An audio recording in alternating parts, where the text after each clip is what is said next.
আসসালামু আলাইকুম প্রিয় কৃষিপ্রেমী ভাই ও বন্ধুরা। আজকে আমি মরিচ গাছে স্প্রে করব। মরিচ গাছের প্রধান সমস্যা হলো এই যে পাতা কোঁকড়ানো রোগ।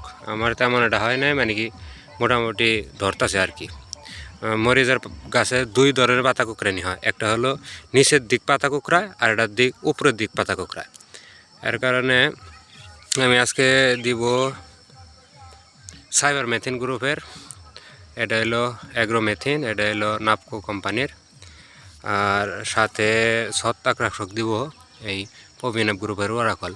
পবিনেপ গ্রুপের সমসাময়িক সবচেয়ে ভালো ওষুধ হলো এন্টাকল। আপনারা যদি পান এন্টাকল দিবেন।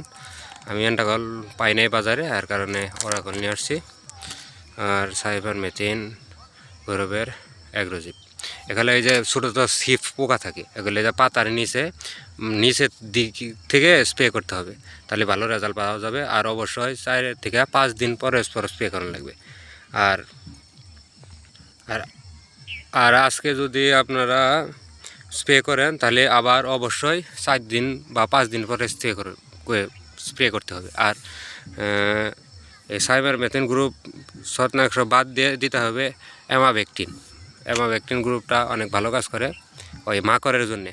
আর পাতা উপর দিকে কোঁকড়ায়, যেমন আমার এই যে পাতা উপরে দিকে, এটার মূলত সমস্যা হলো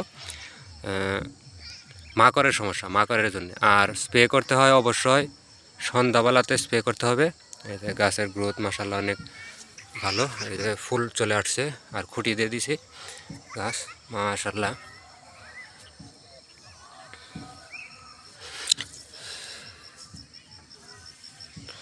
আর অবশ্যই প্রিয় বন্ধুরা, মরিচ গাছে পাতা কোঁকড়ানোর জন্য আপনারা যা স্প্রে করবেন অবশ্যই কৃষি কর্মকর্তাদের সাথে পরামর্শ করবেন।